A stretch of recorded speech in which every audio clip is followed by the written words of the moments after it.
आजच्या व्हिडिओमध्ये आपण डिबेंचर्स या टॉपिकमधील पुढील प्रॉब्लेमचा अभ्यास करणार आहोत। मागच्या व्हिडिओमध्ये आपण जर्नल एंट्रीज तयार केल्या होत्या। आता या व्हिडिओमध्ये आपण लेजर अकाउंट्स तयार करणार आहोत।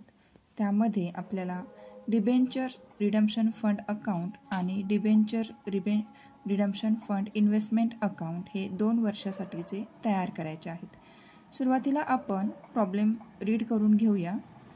Ichalkaranji waves limited issues 5% debentures of ₹4 lakh on 31st March 2019. The debentures are to be redeemed out of the profit of company by transferring ₹40,000 per annum commencing from 31st March 2020 to a reserve which was invested in 5% Government of Maharashtra loan without any interval. Ichalkaranji waves limited ही जी company आहे त्यांनी 5% debentures हे 31 मार्च 2019ला 4 लाख रुपयांचे issue केलेले आहेत। त्यानंतर त्यांनी ठरवलं की प्रत्येक वर्षी 40,000 रुपयाचा प्रॉफिट ते कंपनीला ट्रान्सफर करणार आहेत आणि त्याच्यावरती 5% गव्हर्नमेंट ऑफ महाराष्ट्र यांच्याकडे ते ट्रान्सफर करणार आहेत आणि असे ट्रान्सफर ते सलग 2 वर्ष करणार आहेत। याच्यावरती आपल्याला काय करायचं आहे, डिबेंचर्स रिडम्पशन फंड अकाउंट आणि debentures redemption fund investment account असे 2 वर्षाचे लेजर्स तयार करून घ्यायचे आहेत। तर आपण प्रॉब्लेम तयार करायला किंवा प्रॉब्लेम सोडवायला आता सुरुवात करूया। आता आपण प्रॉब्लेम सोडवायला सुरुवात करूया। Problem number 10, ledger account open करून घ्यायचे आहे। त्यांना हेडिंग द्यायचं आहे debentures redemption fund account, debenture redemption fund account.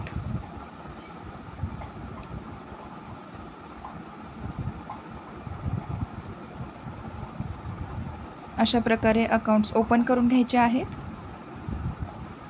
अकाउंट्सला व्यवस्थित हेडिंग द्यायचं आहे। डेबिट क्रेडिट साइड क्रिएट करून घ्यायची आहे। त्यानंतर डेट, त्याचा एक कॉलम असणार आहे, पर्टिक्युलर्स, त्यानंतर अमाउंट किंवा रुपीज, पुन्हा क्रेडिट साइडला डेट कॉलम, पर्टिक्युलर कॉलम आणि अमाउंट किंवा रुपीज कॉलम।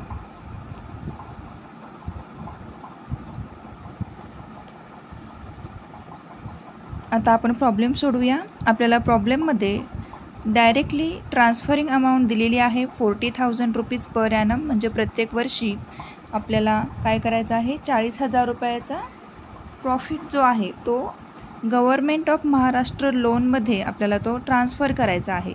असा 2 वर्षाचा प्रॉफिट आपल्याला इथे ट्रान्सफर करायचा आहे आणि प्रत्येक वर्षी 5% जी अमाऊंट आहे इंटरेस्टची ती ॲड करून अमाऊंट आपल्याला गव्हर्नमेंट ऑफ महाराष्ट्रामध्ये लोनच्या स्वरूपामध्ये ट्रान्सफर करायची आहे। हे आपण दोन्हीही अकाउंट इथे ओपन करून घेतलेले आहे, debentures redemption fund investment account same दोन्हीही करायचे आहेत। या प्रॉब्लेममध्ये आपल्याला जर्नल एंट्रीज करायच्या नाही आहेत, परंतु आपण करू शकतो। प्रॉब्लेम खूप सिंपल आहे आणि खूप सोपा आहे।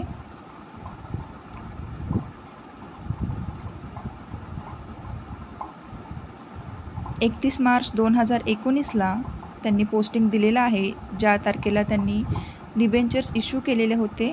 2019 नंतरचे 2020 आणि 2021 या 2 वर्षाचे ट्रान्झॅक्शन्स आपल्याला या लेजर अकाउंटमध्ये प्रिपेअर करायचे आहेत। आपण सुरुवात करूया। पहिल्या वर्षीचा जो प्रॉफिट आहे तो आपण ट्रान्सफर करून घ्यायचा आहे। 31 March 2020 to balance carried down हा जो फरक येणार आहे तो फरक आल्यानंतर आपण त्या ठिकाणी लिहिणार आहोत। सुरुवात करून घेऊया आपण। क्रेडिट साईडला पोस्टिंग होईल आपलं 31 मार्च 2020। जो प्रॉफिट आहे तो आपण सुरुवातीला शो करून घेऊया। Profit and loss surplus account posting होणार, profit and loss surplus account.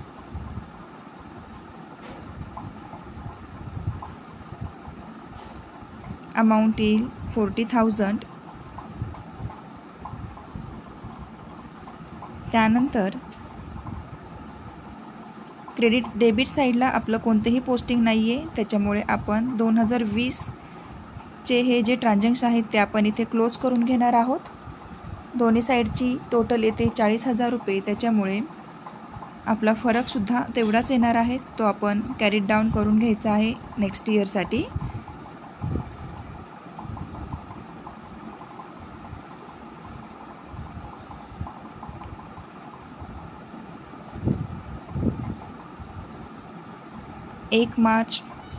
एक एप्रिल 2020,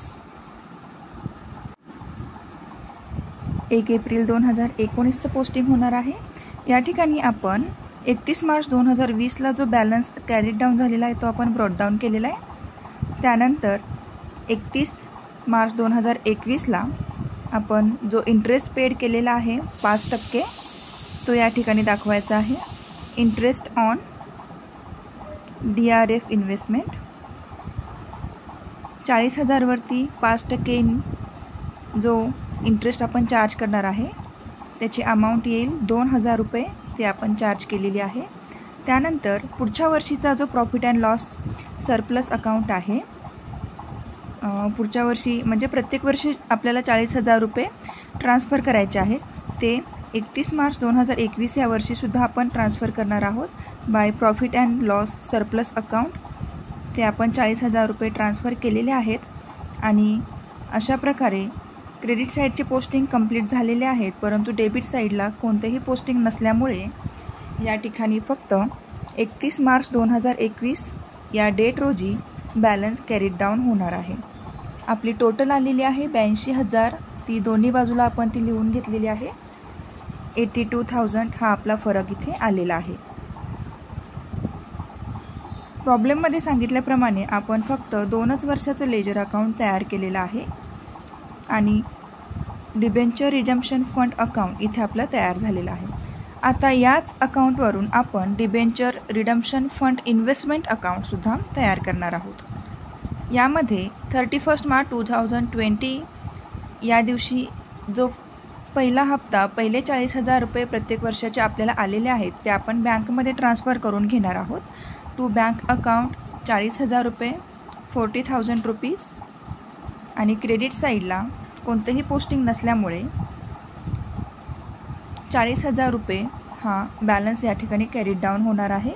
या ठिकाणी आपण 31 मार्च 2020 वर्षाचं अकाउंट क्लोज करून घेणार आहोत.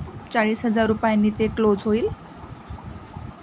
दोन्ही बाजूला आपण 40,000 रुपये घेणार आहोत, कारण डेबिट साईडची अमाऊंट 40,000 आलेली आहे. क्रेडिट साईडला आपण ते बॅलन्स क्रेडिट डाऊन करून घेतलेला आहे. आता आपण 2021चं पोस्टिंग करून घेऊया.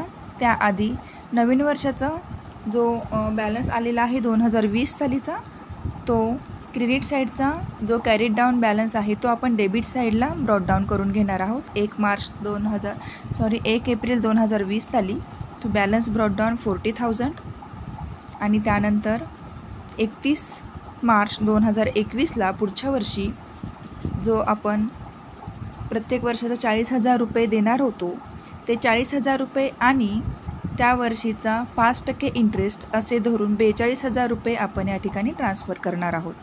याची एंट्री आपण इथे घेतलेली आहे. आता क्रेडिट साईडला कोणतेही पोस्टिंग यावेळेस होणार नाही आहे, त्यामुळे डेबिट साईडची जी टोटल आहे 82,000 ती आपण लिहून घेणार आहोत डेबिट साईडला आणि क्रेडिट साईडला. 82,000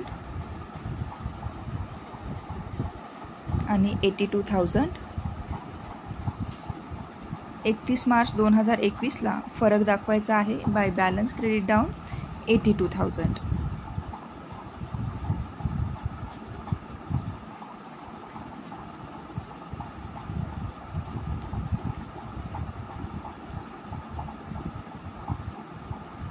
अशा प्रकारे इथे पहा तुम्ही, हा बॅलन्स ब्रॉड डाऊन केलेला आहे आणि इथे आपला प्रॉब्लेम संपलेला आहे.